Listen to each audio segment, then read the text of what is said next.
All right, everybody, let's go. Welcome back to Alternative Finance. My name is Alex, and today we are talking about strategies that you can employ in a down market. Now, recessionary fears and low growth fears are starting to mount. So I've had a lot of people asking me what are some things that I can do in this type of environment. So that is what we are talking about here today. Now, right off the bat, we are not going to be talking about specific stocks or, silver bullets that are going to help you defeat the market here, but instead we're looking at strategies that become relevant when the market is down.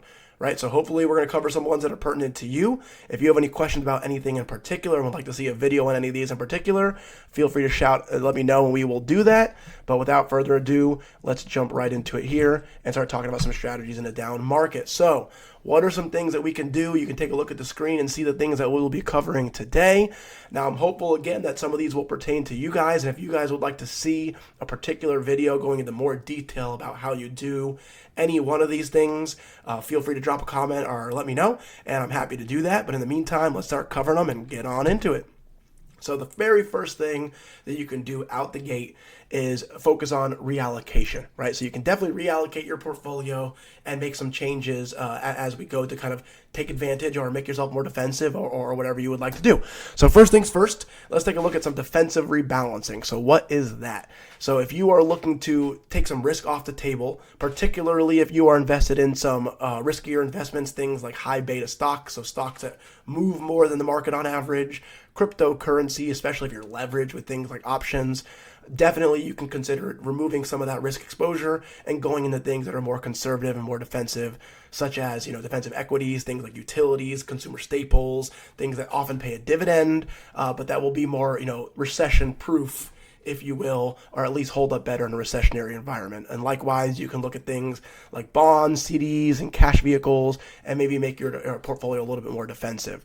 Now, if you're considering major changes like this and you want to completely overhaul your portfolio based off of what you're seeing out there, absolutely consult a financial professional about that before you do that to make sure that you are thinking it through and making sure you're doing it responsibly and doing it the right way. So if you're not looking to make changes like that, some other things that you can consider doing are some threshold-based rebalancing. So what the heck does that mean? That essentially means where, let's say, for example, you start off with your portfolio and it's 50% bonds and non-stock stuff and 50% stock stuff. The stock stuff tends to move a lot more than the bonds and things like that. So if the market is up, that 50-50 split might become more like 55-45, leaning towards the direction of equities, right? Because they've grown more. And likewise, when we're in a down market, you might see that equity position start to dip below 50% of your portfolio, right? Because it is going down at a more rapid rate than the other 50%, which is in bonds and cash vehicles and things like that. So essentially, this strategy, what it employs is if your balance is 50-50, periodically making sure that you bring yourself back up to 50-50. So if the market comes down and your portfolio is coming down, take in some of this bond money, moving it into the equity money and bringing us back up to a 50-50 allocation, and continuously doing that as the market comes down with the goal of adding more shares of your equities. So when the market recovers, you have a bigger slice of pie to help it recover. And then as it goes up and the equity value starts to come up too high, again, rebalancing it back the other way, taking equities money, putting it into bonds. So that's how you could potentially rebalance throughout this to try to take some active role in doing something here. So another strategy you can consider is averaging costs down. So if you love your positions and you think you're in some really great stuff, and maybe you've even been wanting to buy more of it or add positions to your portfolio, this is an opportunity to potentially add some of those positions at a lower cost. So if you bought something recently and it's come down, you can buy more of it at a lower price and bring that average cost down. You can continue to do that over a period of time, which is over here at the bottom, a strategy called dollar cost averaging. So if you want to be systematic about it, you guys, and you want to take, the decision making out of it, you can absolutely kind of pick a dollar amount, pick an equity or an investment, and systematically once a month, once every other month, once every couple of weeks, whatever you decide, and add a little bit of money to that investment systematically. It doesn't matter if it's up, doesn't matter if it's down, you just do it regularly, and that will allow you to purchase more shares as the market goes down, and then help you keep adding to that position in a more systematic way.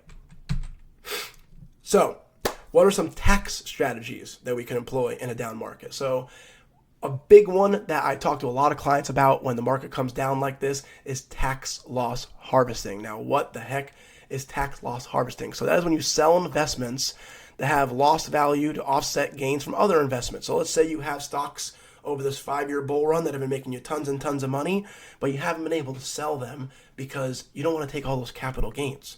Well, if you have bought stuff recently, or maybe even not so recently now with the market the way it's been, you may have some losses in your portfolio. And what you can do is sell those investments, realize those losses, and then use those losses against any capital gains you might have. So at that point, you can sell those investments we were talking about, take the capital gains, and since you have these losses now, they offset each other, right? And you're not going to have to pay those capital gains taxes. And likewise, if you don't have any capital gains tax right now to really offset, you can pile those losses on, realize as many losses as possible, and then save them and let them roll with you forward. So you can take 3,000 of those losses. That's the maximum you can take any given year on your taxes, but you can carry them with you forward so that any future gains you have, whether that be with an stock, whether that be with an investment property, any kind of capital gains classified same type of tax, you can offset it with those losses that you're carrying forward. So this is a time where people might actually have some losses and you can take advantage of that. Now I know what you're thinking, and you might be saying to yourself, hey Alex, but if I do that and I sell the investment, I will lose the potential for it to grow and to regain. I don't want to do that. Well, if that's what you're thinking to yourself, I got two options for you. Number one, you can take the money, sell it, sell the investment, take the proceeds, and invest it into a very similar asset, right? So what do I mean by that? Let's say, just picking a random sector out of the hat, let's say you are invested in an oil and gas stock and you want to take some losses in that stock. You can sell the oil and gas stock and then take those proceeds and immediately put them into a different oil and gas stock. So, right, so that what that does is allows you to realize that loss. You're taking the money and you're putting it into a different investment. Now, you can't put it into the same exact investment. That is cheating, and they will not allow you to do that. If you tried to do that, they will disallow that loss you took, right? But you absolutely can take it and put it into something different. It can be as similar as you would like it to be, as long as it's not the same investment. That's a strategy that you can employ. Take that loss, move it into something similar, keep that appreciation potential, but realize a loss that you can use to your advantage. The second option for you is that you can wait a period of time, which is 30 days, sell that investment, wait 30 days, and then you are able to rebuy that investment back up and ultimately keep that loss. So obviously that does give 30 days for the stock to move in the meantime while you're sitting on the sidelines. But absolutely, if you love your stock, you can wait 30 days and rebuy it back and still realize that loss. So when the market is down, is a great time to actually use losses that we have and try to take advantage of them while they're there before the market rebounds and we can't take them anymore. Moving on, so now we got a Roth conversion. So a Roth conversion, what is that? That is the process of taking a pre-tax retirement account, like a 401k or an IRA, traditional IRA, and rolling that and moving it into a Roth IRA. So for those of you that don't know the difference between a traditional IRA and a 401k and a Roth IRA from a tax standpoint, the difference in a nutshell is that with a traditional IRA and the 401k, any money you put in there is pre-tax. So what do I mean by that? What I mean is, let's say you got $5,000 in your paycheck, just to keep it nice and simple.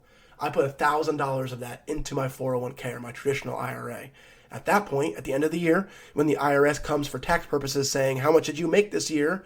In that paycheck, I made $4,000 because the $1,000 that I put in my traditional IRA does not go against my income. It is not subjected to tax. It goes into my account without ever being taxed, and it's allowed to grow and grow and grow over all these years. And then when I take it in retirement, that is when I pay those taxes, right? Now, if we go over to the Roth IRA, same example. I made $5,000. I put $1,000 in my Roth IRA. At the end of the year, I'm still going to show $5,000 in income when it comes time to pay my taxes. Now, the benefit I get for that $1,000 I put in the Roth is that come retirement time, when I go to take that money out, I'm able to do so tax-free. And that includes any growth that's seen over that time. So that, especially if you have a longer time horizon, can be incredibly impactful. Now, why doesn't everybody do this? Well, the simple reason is because when you make this conversion, you make your transition from the traditional IRA or the 401k to the Roth IRA, you are going to pay taxes on the full amount of that conversion right then and there. Why? So the reason for that is going to be, I just sit here and told you that you are putting money into your traditional IRA or your 401k, and that money is going in there without having paid any taxes on it. And now it's growing without paying any taxes on it.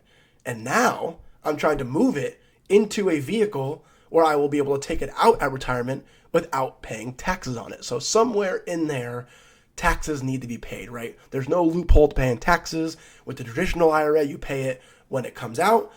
On the Roth IRA, you pay it when it goes in, but one way or the other, you got to pay it. So when you make that conversion, you are going to pay taxes on the amount of the conversion. So if you have $20,000 in a traditional IRA and you're rolling that into a Roth IRA, you are going to realize $20,000 in income at the end of the year when it comes tax time. So make sure that you are aware of that. That is the big downside to doing a Roth conversion.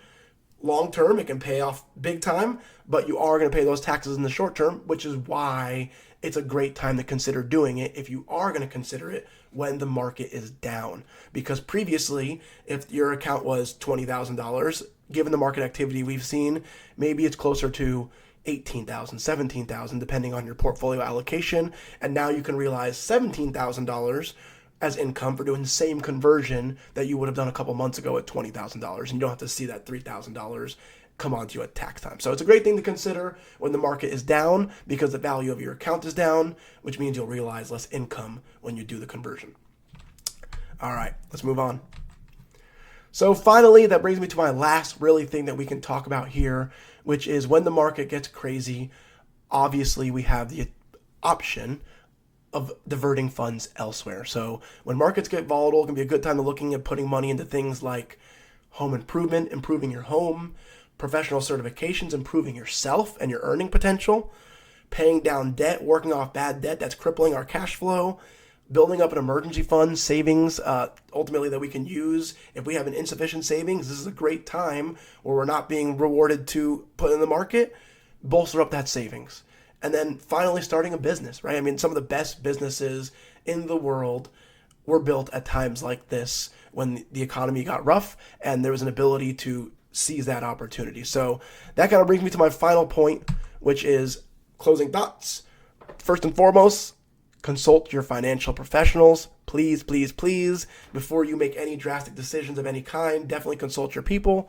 Number two, do not make decisions based off emotion or the market, where the market is today, right? Where it's moving today. Make your decisions based off your plan. What do I need? Where am I at right now? Make decisions based off that, not where the market is right now. And my message to young people will say under the age of 45, 50, my young people, this is your time, right? Markets are down. This is your opportunity to dig your heels in, increase that earnings potential, save as tight as you can, lock down those bolts, and take advantage of the situation because we don't get very many opportunities like this where the market is in a position where it can be a buyer's market. And if you have a time horizon to be able to let that work for you, this is your opportunity to take advantage of it. So dig those heels in. The longer the market stays down, the more of an opportunity you have as a young person. Seize it. Dig your heels in. And then finally, if you don't have a financial planner, you don't have someone to talk to about this, always feel free to leave a comment, send us a message. We're happy to talk with you and see what we can do to help out. And with that, if you like this video, please feel free to like, comment, and subscribe. Tell your friends, and hopefully you got some useful advice out of this video. And until next time, that's Finance AF. Thanks, guys.